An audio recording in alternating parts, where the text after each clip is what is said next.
Selamat pagi seluruh jemaat Tuhan. Kembali kita di dalam pendalaman Alkitab Clear Sight. Sekarang kita sudah memasuki kitab Jepanya 2 yang disadur dari santapan harian. Penghukuman pada hari Tuhan yang pertama. Siapa menabur angin, dia akan menuai badai. Artinya, dia yang berbuat, dia pula yang terkena akibatnya. Sebab Tuhan tidak pernah tertidur dan ia akan menegakkan keadilannya di atas bumi. Inilah gambaran dari nubuat Nabi Jepanya atas bangsa-bangsa. Dalam nubuatannya, ia menyatakan bahwa berbagai kota yang penting bagi orang Palestina akan dihancurkan oleh Tuhan, yaitu kota Gaza, Askelon, Asdod, dan Ekron yang letaknya di tepi laut. Semuanya akan binasa beserta seluruh penduduknya. Kota-kota itu akan didiami oleh orang-orang Yehuda yang akan kembali dari pembuangan, yaitu mereka yang tetap menyembah dan taat kepada Allah Israel. Kecongkakan Moab dan Amon akan dipatahkan karena mereka telah mencela umat Tuhan serta merebut tanah-tanah orang Israel. Nasib mereka akan menjadi sama seperti kota Sodom dan Gomora. Seluruh kota yang telah menjadi puing akan diwariskan kepada Yehuda. Tuhan akan menunjukkan keperkasaannya sehingga seluruh bangsa akan sujud dan menyembahnya. Bangsa Ethiopia dan Asyur yang kuat juga akan dibinasakan oleh Tuhan. Kota-kotanya akan menjadi sunyi, sepi, dan tandus seperti padang gurun. Tembok-temboknya yang tinggi menjadi puing-puing reruntuhan. Binatang hutan dan burung-burung yang menjadi penghuni kota-kota itu. Kota-kota yang begitu semarak tidak akan ada lagi karena murka Tuhan yang dahsyat. Hari Tuhan akan datang dengan segala kengeriannya. Setiap dosa akan dibuka dan semua kejahatan mendapatkan balasannya. Mereka yang tidak percaya kepada Tuhan akan dibinasakan. Sedangkan mereka yang setia menantikan Tuhan akan bersukacita pada hari Tuhan.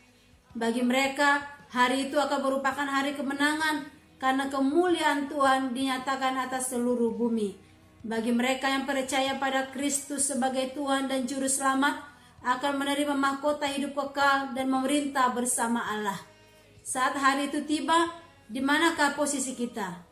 Marilah kita dengan serius memikirkan dan merenungkannya. Jepanya 3 disadur dari santapan harian. Penghukuman pada hari Tuhan yang kedua. Tuhan adalah hakim atas seluruh bumi. Segala jalannya itu adil dan benar. Kasih-Nya melingkupi seluruh bumi dan seluruh bangsa-bangsa. Begitu pula murkanya akan melanda seluruh bumi dan bangsa-bangsa yang tidak menghormati kekudusannya, bahkan tidak terkecuali umat pilihannya. Perikop ini dibuka dengan sebuah kecaman Allah bahwa Israel telah memberontak dan berlaku cemar, serta para pemimpinnya menindas rakyat. Mereka telah menulikan telinganya dengan cara tidak mengindahkan teguran dan kecaman Allah. Sikap tersebut memperlihatkan kesengajaan penolakan terhadap Allah dan mereka pun berhenti beribadah kepadanya. Para pemimpin seharusnya menjadi pelindung bagi umat Tuhan, justru berlaku jahat dengan merampas hak milik orang-orang miskin dengan tidak bersisa. Para nabi sepatutnya menjadi wakil Allah untuk menyatakan kebenaran, justru mengkhianati kebenaran itu. Demikian pula para imam menajiskan tempat kudus Tuhan dengan beribadah kepada Allah bangsa lain. Mereka telah meninggalkan Taurat Tuhan. Allah menunjukkan murkanya atas bangsa-bangsa yang melakukan ketidakadilan. Tujuannya adalah agar orang Israel menjadikan hal itu sebagai sebuah pelajaran untuk bertobat, meninggalkan Allah bangsa asing, kembali hidup dalam kebenaran dan keadilan sesuai dengan Taurat Tuhan. Akan tetapi mereka bersekuku tidak bertobat dan malahan semakin gencar berbuat kejahatan. Karena itu, Tuhan akan memperlihatkan kemahakuasaannya dengan membumi hanguskannya seluruh bangsa dan kerajaan dengan amarah dan api cemburunya. Allah itu maha kasih, namun pada saat yang sama Ia juga maha adil.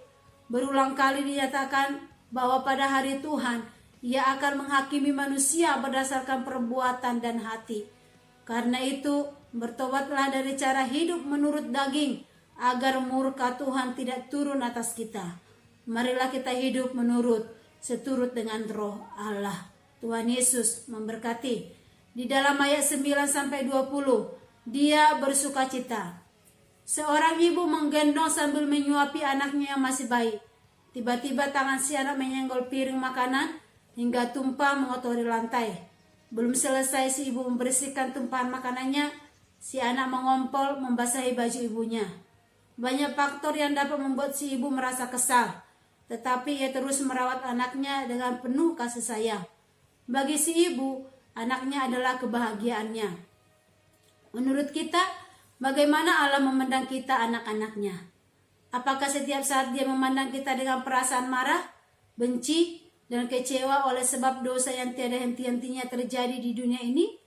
Memang Allah sangat membenci dosa, tetapi dia selalu mengasihi kita.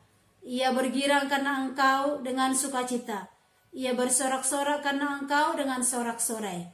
Sungguh merupakan suatu kenyataan indah, tetapi sulit untuk dipahami bahwa Allah yang Maha Kuasa bergirang atas kita. Bayangkan dia tersenyum setiap kali memandang saya dan saudara.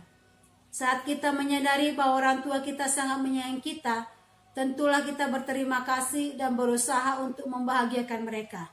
Demikianlah pula dalam hubungan antara kita dengan Allah. Kita adalah anak-anak kesayangannya. Mengetahui bahwa Allah begitu mengasihi kita, bukan berarti kita dapat berlaku kurang pantas dan hidup bebas dalam dosa.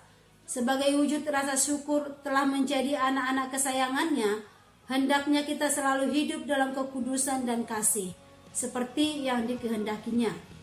Kasih dan sukacita Allah atas kita kiranya memotivasi kita untuk hidup menyenangkan hatinya. Tuhan Yesus memberkati.